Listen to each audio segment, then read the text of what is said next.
Hey, 7th grade, welcome to another fabulous week of 7th grade Math IE. This week we're going to focus on adding and subtracting fractions. All right, so first off, we're going to take notes. We're going to start with taking notes, so make sure you have a paper like this. Your teacher should have given you one.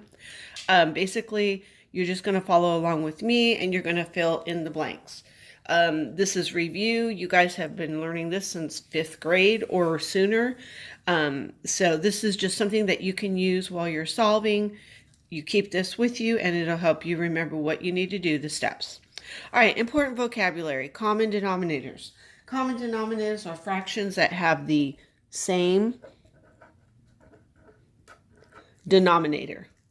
Okay, and if you get behind, you can politely ask your teacher to stop the video so you can catch up. I'll try not to go too fast. Okay, so they have the same denominator, which means the bottom number has to be the same. All right, adding and subtracting fractions. To add or subtract two fractions, they must have the same denominator, which we just wrote. Hopefully saying this several times, you will catch on and you'll remember the bottom has to have the same number, okay? So we're going to change the fractions to equivalent, which means the left is going to equal the right, to equivalent fractions with the same denominators. We have a common theme going on here, same. Then we're going to add or subtract the numerators. Numerators are the number on top. Denominators are the number on the bottom. We don't add or subtract the denominators stay the same, okay? And then after that, we're going to simplify, okay? So simplify just means we're going to put it in its simplest form. It's still equivalent. It's not a reduced fraction. It's simplified. It's in its simplest form. It's still equivalent to the same amount. Okay, so now we're going to do a little practice. All right, step number 1, find a common denominator. So to do that, you want to find the least common multiple. So we're going to do multiples of 4 and 5 since we cannot add these two together. So I'm going to start with the smaller number 4, and I'll probably do like 6 or 7 multiples. So 4, 8, 12, and so on.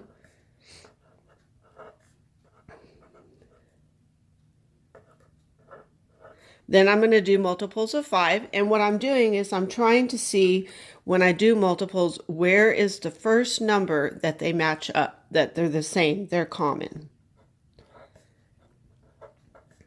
And there it is, 20. So 20 is the least common multiple.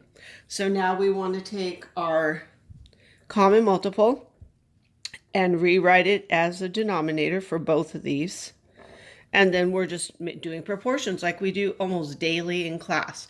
I'm trying to make the left equal the right. So what do I have to do to 4 to get to 20? Well, I have to multiply by 5. 4 times 5 is 20. Whatever I do to the bottom, I do to the top.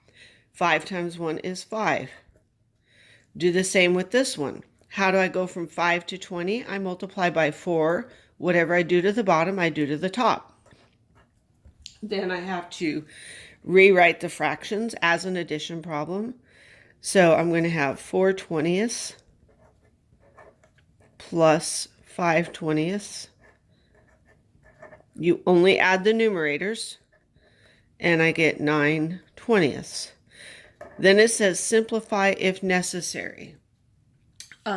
In this case, there's nothing I can simplify these two by because there's not a factor that I can divide both 9 and 20 by evenly to simplify it. So this is our answer for this one, okay? All right, now we'll practice a subtraction. First, find a common denominator. I'm going to do the same thing. I'm going to start with a smaller number, and I'm going to do multiples. So it's just 6. 6 times 2 is 12. 6 times 3 is 18. 6 times 4 is 24. You see what you're doing? And then I'm going to do my 8. So 8. 8 times 2 is 16. 8 times 3 is 24. Oh, there it is. 24 is our common multiple, our least common multiple. Now I'm going to rewrite that as the denominator. And I'm going to do just what I did over here. We're going to, whatever we do to the bottom, we do to the top. So 8 times 3 is 24. 7 times 3 is 21. 6 times 4 is 24. 2 times 4 is 8. Then I'm going to rewrite it as a subtraction problem. So it's going to be 21 out of 24 minus 8 out of 24. The denominators stay the same, and I just subtract the top. 21 minus 8 is 13. Simplify if necessary. Again, the only factors of 13 are 1 and 13. Neither one of those I cannot divide 24 by, so it's already in its simplest form, and there you have it. Okay, so again, these notes are just simply for you to use with your activity today. Make sure you refer to this, make sure you use your notes, and you should have no problem. Good luck, and I'll see you guys in class.